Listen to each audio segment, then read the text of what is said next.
오늘도 우리를 사랑하시고 우리에게 참 구원의 생명 주신 것 감사를 드립니다. 하나님께 영광이요, 오늘 이 시간에 은혜와 진리가 충만한 축복의 시간이 되어지기를 원합니다. 말씀을 마음에 담게 하시고 말씀을 통해서 우리의 인생의 여정이 언약의 여정으로 걸어갈 수 있도록 이 시간 축복하여 주옵소서. 예수 그리스도 이름으로 기도드리옵나이다. 아멘. 옆 사람하고 인사하겠습니다. 하나님은 당신을 사랑하십니다. 다시 한번 인사하겠습니다. 당신은 행복한 사람입니다.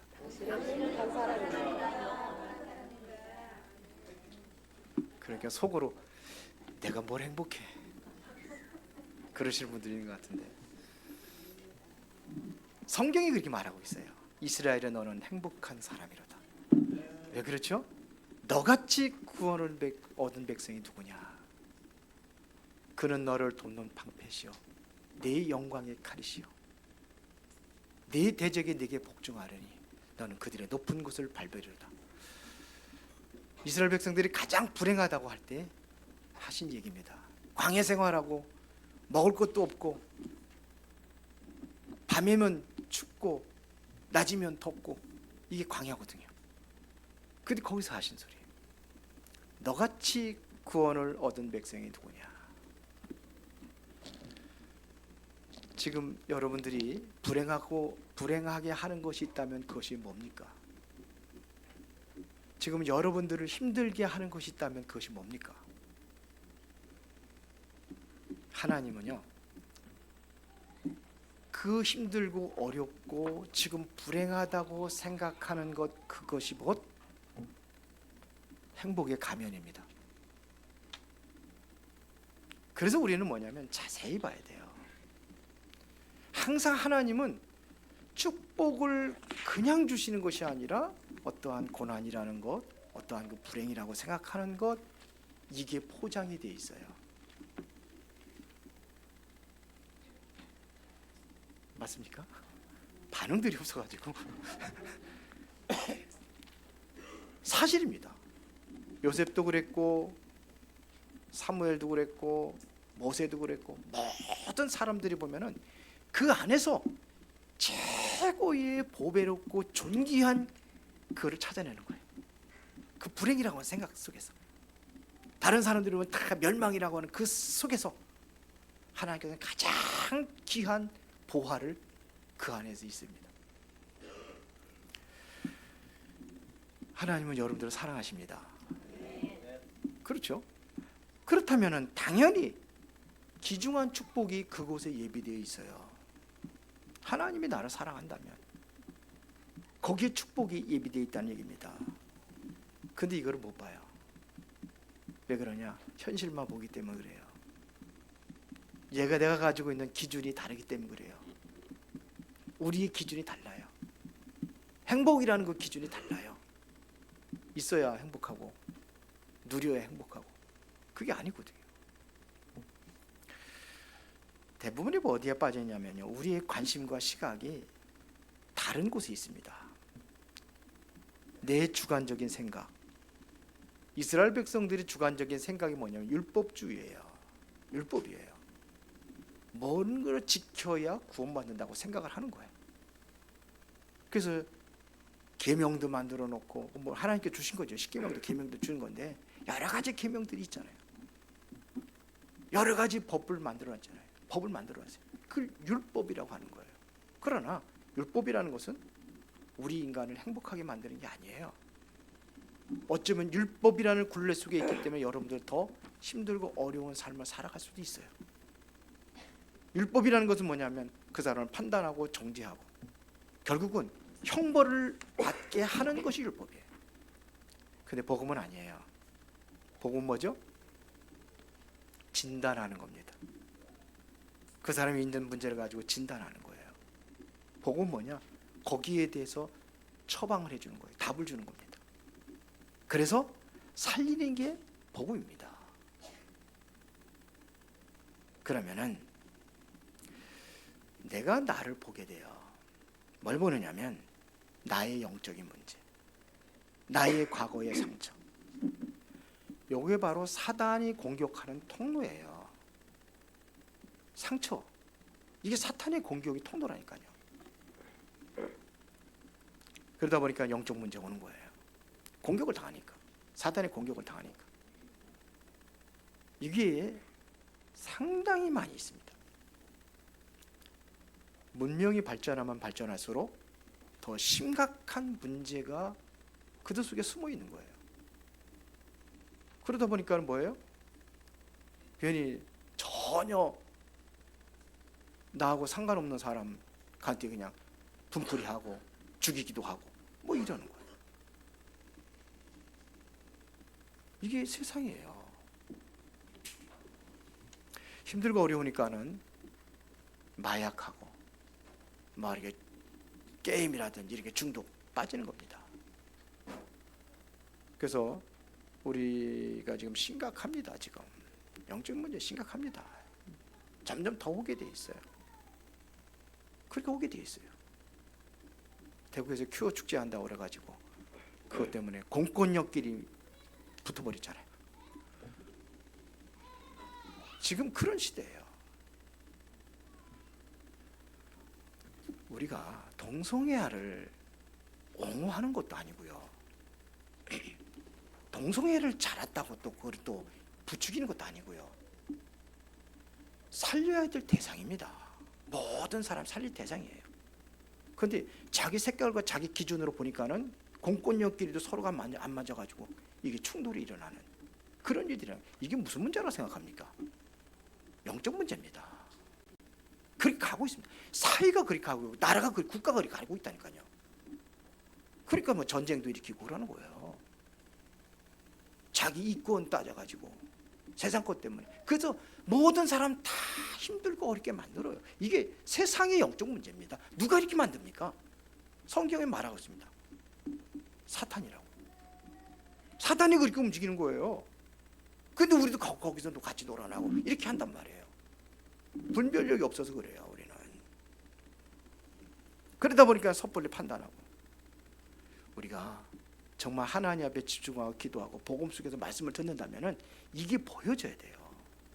이게 이렇게 지금 움직이고 있구나. 그럼 뭐가 보이느냐? 이게 보여지면 하나님의 계획이 뭐냐? 이게 보게 돼 있어요. 동성애 못하게 데모한다고 그게 되는 게 아닙니다. 물론 성경의 질서는 깨진 거죠. 성경에서 남자와 그 성경이 그 로마서 1장에 나와 있잖아요. 남자와 남자와 더불어 여자와 여자와 더불어. 그러면 보험을 받는다고 돼 있잖아요. 그래서 그런 문제가 오는 거예요. 그거 자체가 그게 문제거든요. 문제는 어떻게 합니까? 우리가 살리는 답을 줘야죠. 다 살려야 되는 거예요. 이게 복음입니다. 이 복음을 모르면 복음을 거역하게 되어 있어요. 하나님께서 이스라엘 백성들에게 이 복음을 줬는데 이 복음을 모르니까 복음을 거역하는 쪽에 유대인들이 쓴 거예요. 바리새인들이 그게 쓴 겁니다. 그래서 복음을 뭐냐? 어떡합니까? 대적하는 거예요. 그래서 그리스도도 십자가 못 박혀 죽이잖아요. 예수님의 제자를 전부 다 죽이려고 하잖아요. 다 잡아다 옥에 가두고 막 금종령까지 내리고 예수에게 말하지도 못하게 하고. 그래서 그들이 숨어서 예배드리고 그러잖아요. 이게 초대교회 아닙니까? 그래서 오늘 제목이 복음을 거역한 이스라엘입니다. 왜 거역했을까요?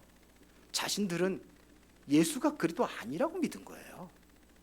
그 십자가 못 박혀 죽인 겁니다. 왜? 이단이니까요. 이단이라고 해서. 근데 그 당신들이 생각하는 게 복음을 거역하고 있다는 사실을 모르고 한 거죠. 모르고 한 겁니다. 그래서 여러분들이 정말로 복음 안에서 여러분들 하나님 주신 최고의 행복과 하나님 주신 최고의 축복을 찾아 누리기를 원하신다면은 하나님 주신 언약의 축복이 뭔가를 알아야 됩니다.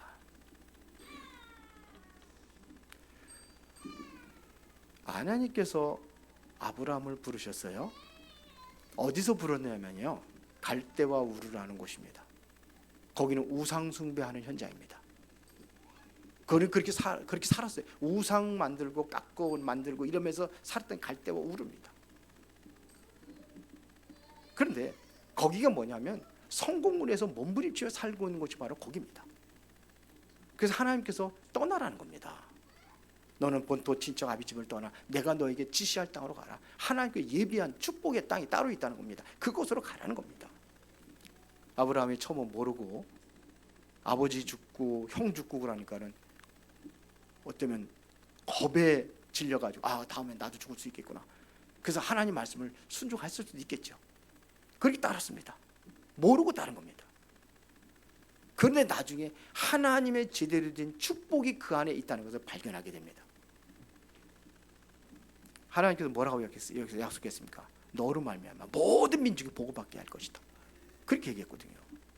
너를 축복하는 자는 내가 축복하고 너를 저주하는 저주하리니 그랬거든요. 너는 복의 근원이라 그랬거든요. 아브라함에게 주신 축복입니다. 내 후손이 하늘의 별과 같이 창대히 되리라 그랬거든요. 그런데 그게 이루어졌잖아요. 우리는 뭐냐? 아브라함의 자손이라고 그러잖아요. 우리를 아브라함의 믿음의 조상 아브라함 그렇게 얘기하잖아요. 아브라함이 받은 축복대로 지금 유대인들이 세계를 제패했습니다. 사실은요, 유대인들이 세계를 다 장악하고 있다고 보면 돼요. 미국 움직이는 게 유대인들입니다. 미국의 모든 경제 움직이는 게 누구냐? 유대인들입니다. 정치까지 움직이는 게 유대인들입니다. 유대인들이 마음에 안 들으면은 대통령도 할 수 없어요. 그런 시대가 왔어요. 그렇게 돼버렸단 말입니다. 하나님 주신 언약의 축복, 하나님 주신 축복은 반드시 성취되게 되어 있습니다. 그렇죠? 오늘 우리 렘넌트들의 요셉 얘기, 오늘까지 요셉 얘기 쭉 했는데요. 창세기 37장 1절부터 11절에 보면 하나님께서 요셉에게 주신 언약이잖아요. 꿈을 줬잖아요. 그 꿈을 줬습니다. 그게 바로 11단이 요셉의 단에게 절하는 거, 해와 달과 11별이 요셉에게 절하는 거, 이걸 꿈으로 보여줬잖아요. 그게 이루어졌잖아요. 사람들이 보기에는 그렇게 하나님께서 비전과 꿈을 줬는데 요셉은 더 비참하게 빠져들어가잖아요. 어디 갑니까? 형들에게 당하고 노예로 팔려가고 감옥에 들어가고 이런 많은 순환들을 겪게 되는데 그게 바로 하나님의 언약의 여정이었어요. 하나님의 꿈을 이루기 위한 여정 과정이었다니까요. 그리고 지금의 문제가 아니에요. 과정입니다. 여러분들이 하나님의 백성이 분명하고 여러분들이 정말 하나님의 자녀가 맞다고 한다면은 하나님 여러분들에게 개개인마다 주신 언약이 있습니다. 그거를 찾고 그거를 따라가는 겁니다. 그게 언약의 여정이라고 하는 겁니다. 나는 하나님께서 왜 부르셨느냐? 나를 왜 구원하신 이유가 뭐냐? 하나님께 진심으로 기대해 보세요. 그리고 말씀을 들어보세요. 그럼 말씀 속에 모든 답이 다 있습니다. 그랬구나. 나중에 애굽의 총리가 되어서 형들이 이제 쌀 사러 애굽에 오잖아요. 애굽에만 쌀이 있으니까. 그때 형들이 요셉을 보고 죽일까봐 두려워서 벌벌 떨고 있을 때 한 얘기입니다. 요셉이 뭐라고 그랬습니까? 형들이 그럴 수 있어. 어떻게 나를 노예로 팔어? 왜 나를 죽이려고 했어? 한 번 따질 만도 하는데 한 번도 따지지 않았어요. 뭐라고 그랬습니까? 형들이 나를 이곳에 팔았으므로 한탄하지 마소서, 근심하지 마소서. 왜요? 하나님께서 하셨다고 그랬어요. 하나님께서 모든 생명을 살리기 위해서 나를 앞서서 이곳에 보낸 겁니다. 가정복음화, 꿈대로 가정복음화, 세계복음화 다 이루어지잖아요. 전 세계에 있는 사람들이 쌀 사러 애굽으로 오는 거예요. 요셉 앞에 그 무릎 꿇고 굴복하는 겁니다. 그래야 쌀 주는데요. 이게 하나님의 역사예요. 이것이 하나님 우리에게 준 언약과 꿈과 비전을 가지고 있다면은 반드시 하나님이 주신 꿈은 성취되게 되어 있습니다. 그렇죠? 예수님께서 마지막에 제자들 불러가지고 말씀하십니다. 십자가 못 박혀 죽으시고 부활하신 예수님께서 감람원이라는 산에서 제자들에게 하나님의 나라의 일을 설명하시죠. 그렇죠? 그러면서 늘 한 얘기가 뭡니까? 모든 족속으로 가서 제자를 삼으래. 말이 되는 소리입니까? 안 되는 소리입니까? 제자들은 유대인들이 쫓겨가 도망다니고 있는데 모든 족속으로 가라. 말이 돼야 안 돼요? 먹을 것도 없어가지고 빌빌거리는데, 숨어 다니는데 직장도 다 떨어졌잖아요. 그런데 예수님께서 말씀하셨어요. 여러분들 같으면 어떡하겠어요? 만약에 그 상황에 내가 닥쳤다, 모든 족속을 제자로 삼아라. 말도 안 되는 소리. 근데 하나님은 말도 안 되는 소리를 자주 하셨어요. 이스라엘 백성들이 바벨론 포로로 잡혀갔을 때에 포로에서 돌아옵니다. 돌아오는데 뭘 하냐? 성전 건축하래요. 성전 건축하래. 이제 포로 잡혀갔다 돌아오면, 고향에 돌아오면 뭘 합니까? 자기 음막부터 짓고, 그래 농사 짓고 가서 살궁게 해야 될 거 아니에요. 그런데 가서 뭐라 그러냐? 성전 건축하래요. 말이 돼요, 안 돼요? 네? 말 안 되죠. 우리의 생각이에요. 근데 하나님께서는요, 제자들 통해서 세계복음 하십니다.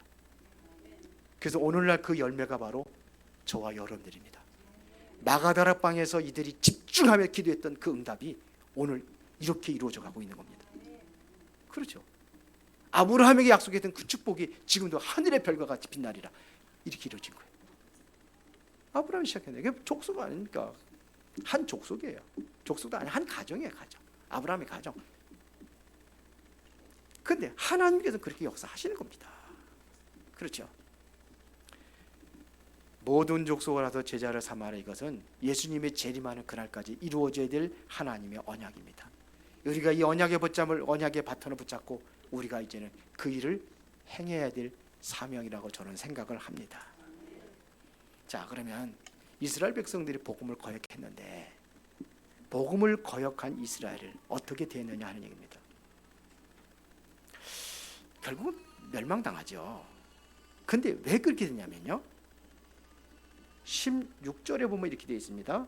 그러나 그들이 다 복음을 순종하지 아니했도다. 멸망하는 이유가 뭐예요? 복음을 순종하지 아니했다 그랬어요. 이사야에게 이르되 주여 우리가 전할 것을 누가 믿었나이까? 안 믿었다는 거예요. 그러므로 믿음을 들음에서 나며 들음은 그리스도의 말씀으로 말미암았느니라. 그런데 믿음은 들음에서 나왔는데 듣고도 안 믿었다는 겁니다. 18절에 그러나 내가 말하노니 그들이 듣지 아니했느냐? 그렇지 아니하니 그랬어요. 들었다는 얘기입니다. 그 소리가 온 땅에 퍼졌고 그 말씀이 땅끝까지 이르렀도다, 이렇게 얘기하는 거예요. 그런데 안 믿었다는 겁니다. 복음을 거역한 겁니다. 이미 예수님은 복음을 증거했습니다. 그들에게 증거했습니다.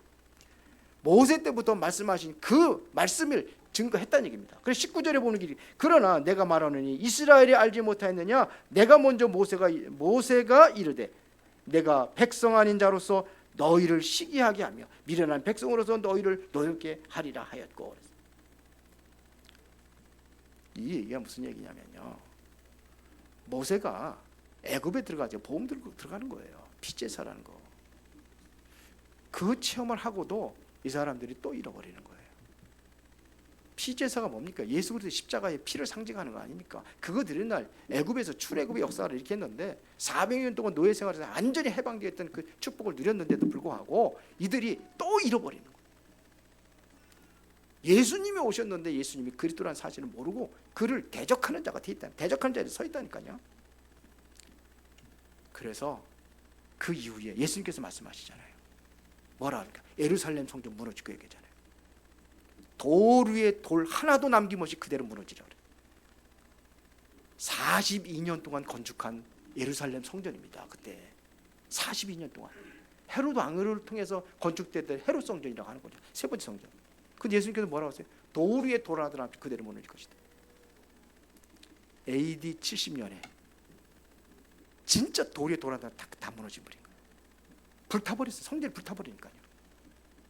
그래서 그 요세푸스의 역사책에 보면은 이게 금이 흘러가지고 돌틈으로 들어가니까 금을 차지하잖아요. 돌들을 다 읽었다고 합니다. 그렇게 된 거예요. 얼마나 비참하게 막았느냐. 그 나중에 마사다라는 곳에 이제 유대인들이 피신하죠. 이건 역사 그대로입니다. 마사라는 곳에 피신할 적에 2년 동안 그거를 허물어뜨리기 위해서 디도 장군이 거기가 요새지기 때문에 못 들어가는 거예요. 그래서 흙을 갖다 메꾸면서 토성을 쌓습니다. 거기까지 이제 성 높이까지 쌓는 거예요. 그리고 들어가는 거예요. 이스라엘 백성들이 자존심이 있어가지고 우리가 할례 받지 못한 사람들의 손에 죽으면 안 된다. 차라리 우리끼리 죽자. 그래가지고 10명씩 그룹을 지어가지고 9명을 죽여버리는 거예요. 그 또 남은 사람 또 그렇게 다 죽여. 완전히 무너졌습니다. 예수님께서 성전에 십자가를 지고 올라가시면서 한 얘기가 뭐라고 그랬습니까? 여인들이 울면서 예수님 따라갈 때 나로 위해서 울지 말아라. 너와 너의 자녀들을 울라 그랬어요. 전쟁이 일어나고 이렇게 하면 가장 피해보는 게 바로 아이들입니다. 보세요. 우크라이나 러시아 전쟁에서도 물론 일반 사람들 피해보지만 그 애기들 가죠. 우리나라 전쟁이 일어났을 때 제일 많은 게 전쟁 고아들 아닙니까? 다 부모님도 죽고 그래요. 이게 비참하게 막. 그러고서는 뭐냐면 1800년 동안 이스라엘 백성들이 흩어집니다. 전 세계로. 해방된 지 얼마 됐어요? 네? 몇 년 안 됐어요. 이제 나라 차지한 겁니다. 이게 바로 그겁니다. 지금 이스라엘 백성들이 성공한 것처럼 보입니다. 그러나 역시 복음에 대한 눈을 뜨지 못하고 있습니다. 복음을 우습게 여기면 또 멸망당합니다.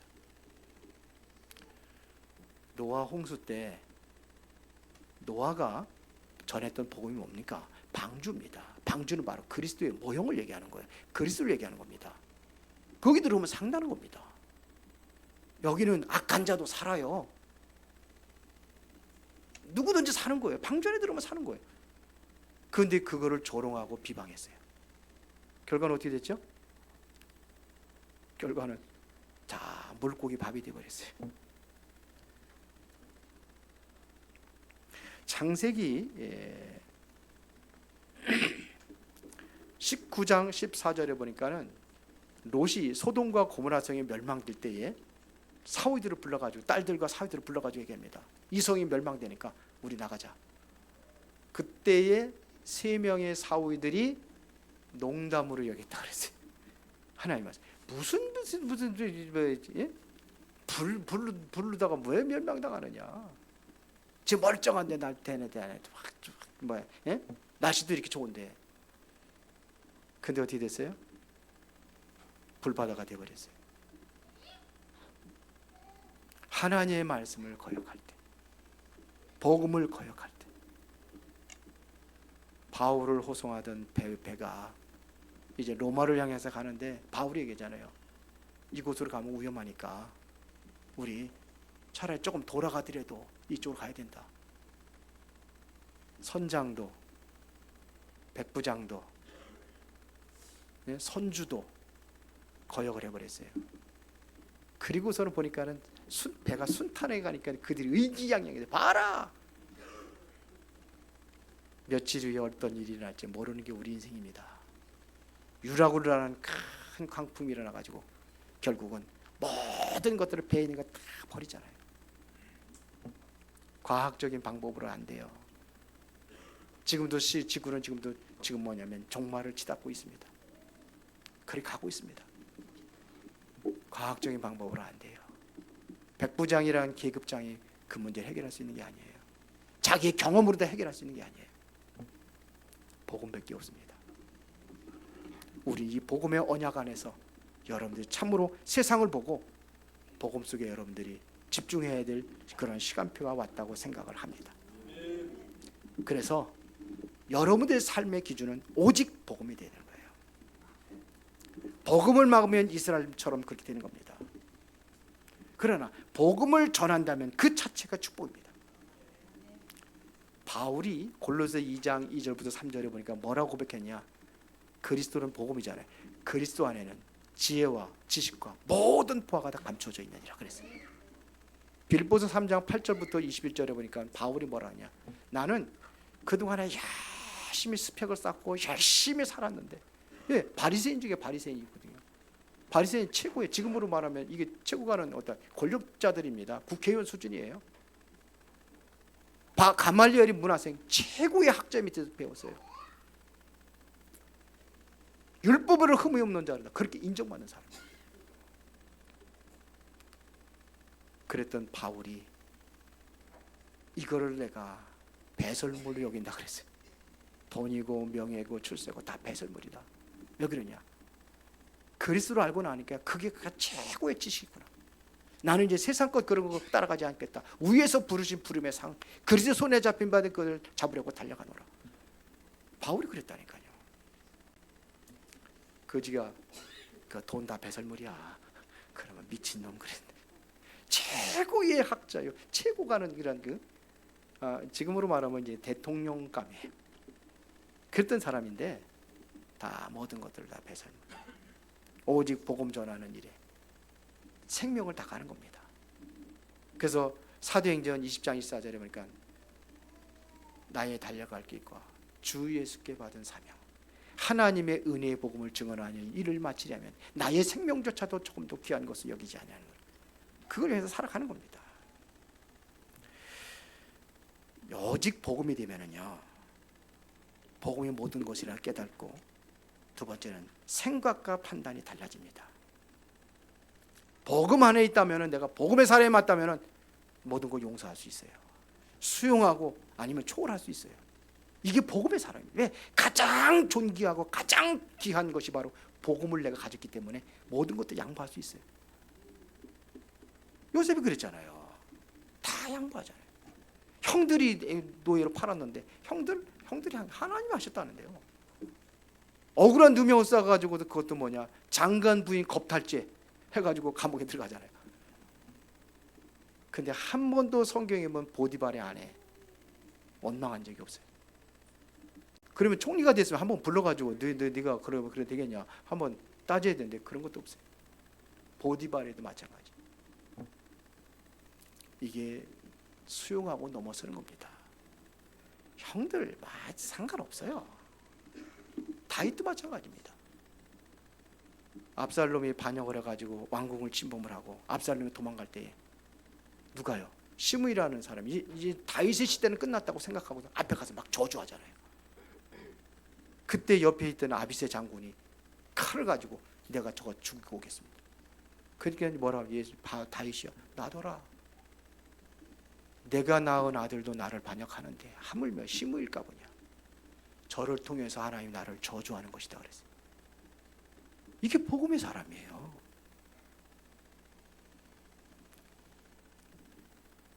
여러분들이 오직 복음이 되어야 된다면 삶의 질이 달라집니다. 아까도 얘기했지만서도 복음 안에 있으면 행복한 거예요. 지금 있는 어떠한 문제와 어떠한 고난이 있다 할지라도 복음을 생각하면 행복한 거예요. 그래서 사건과 문제와 상관없이 평안을 누릴 수 있어요.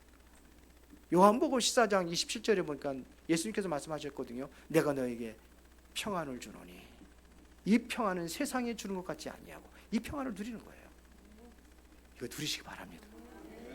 행복이라는 것은 지금 있는 조건이 나를 행복하게 하는 게 아니라 복음 안에 있을 때 행복에 들어갈 수 있고 평안을 누릴 수 있고, 복음 안에 있다면 진정한 감사가 나옵니다. 그래서 바울이 그랬잖아요. 항상 기뻐하라. 쉬지 말고 기도하라. 그러면서 왜? 범사에 감사하라. 감옥에 갇혔던 바울이 감옥 밖에 있는 사람들에게서 뭐라고 합니까? 감사하라는 겁니다. 감사하라. 복음의 사람입니다. 복음의 사람이 됩시다. 모든 걸 용서하고 수용하고 초월하고 오직 복음 안에서 여러분들이 진정한 행복과 참 평안을 누리고 진정한 감사가 회복되기를 바랍니다. 그런데 왜 나는 안 되냐 이거. 하나님 자녀는 응답 오는 것이 정상인데 나는 왜 응답이 없습니까? 하나님의 교회라면 성장하는 것이 정상인데 왜 교회가 성장하지 않고 점점 문을 닫고 있습니까? 우리는 여기에 답을 내야 돼요. 복음의 포인트를 제대로 봐야 돼요.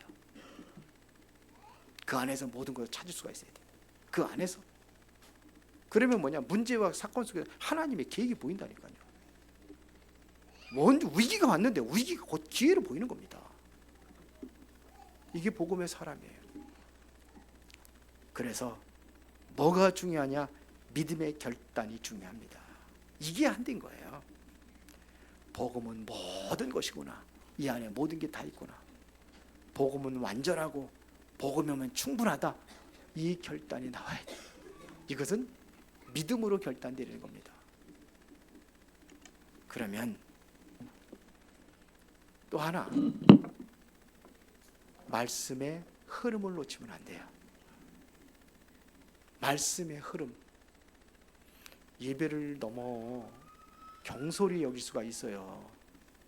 근데 그리고 이제 예배는 또 우리가 또 오더라도 예배는 참여하는데 이게 당연히 뭐 습관적으로 할 수도 있어요. 근데 오늘 내가 하나님 말씀 듣고 하나님 앞에 내가 서는 것이다. 이렇게 해서 말씀을 여러분들이 정리를 하면은 그 말씀의 흐름이 있을 겁니다. 말씀의 흐름이 있어요. 이걸 놓치지 않는 겁니다. 응답도 뭐가 있느냐? 흐름이 있어요. 기도의 응답의 흐름을 놓치지 않는 거예요. 내가 뭘 위해서 기도했는데, 예를 들어 가지고, 자, 내가 어디에 직장을 구하기 위해서 내가 공부를 하고 직장에 들어갔다. 내가 원하는 직장에 들어갔다. 그러면 또 그 직장 달라고 기도하면 돼요? 들어갔는데 다음 것이 보인다는 얘기입니다. 응답 받으면. 그렇죠? 그 다음 것을 보고 기도하는 겁니다. 하나님의 절대 목표와 하나님의 계획이 뭔가를 따라서 그것이 성취되기 위해서 기도하는 게, 이게 기도의 흐름이라고 하는 겁니다. 초대교회 성도도 이걸 붙잡고 기도한 거예요. 핍박 속에서 지금 많은 사람들이 지금 예수 믿는다고 잡아가고 막 감옥에 갇히고 막 죽임을 당하고, 그때에 사도행 1장 14절 이들이 하나님이 주신, 예수님께서 마지막 주신 언약과 그 미션을 가지고 붙잡고 기도한 거예요. 오로지 기도에 힘쓰니라. 그때 3,000명의 제자들이 일어났어요. 3,000명의 제자들이 일어났어요. 사도행전 2장 41절에 그 핍박 속에서. 근데 그들이 사도행전 2장 42절에 보니까 그들이 어떻게 신앙생활을 했는지 그 비밀이 담겨져 있습니다. 2장 42절에 사도들의 가르침을 받아 말씀의 흐름을 놓치지 않은 거예요. 강단 말씀, 떡을 떼며 성찬, 그렇죠? 그러면서 뭐예요? 또 교제하며 소통, 그러면서 오로지 기도에 힘쓰니라. 이게 세계복음화의 비밀이었어요. 초대교회 성도들이 그 핍박과 환난 속에서도 성공할 수 있던 비밀이 뭐냐? 사도행전 2장에 다 나와 있습니다. 오늘 여러분들이 복음 안에서 최고의 축복과 최고의 행복 누리시기를 바랍니다. 제가 하는 게 좀 어렵죠? 그래서 또 들어보라고. 기도하시면 여러분들이 응답 받으시기를 바랍니다. 전능하시고 살아계신 아버지 하나님, 감사합니다. 복음 안에서 늘 승리하며 복음 안의 모든 것들을 다 발견하고 누리고 그 증인으로 쓰임받을 수 있도록 하나님 축복하여 주옵소서. 예수 그리스도 이름으로 기도드리옵나이다. 아멘.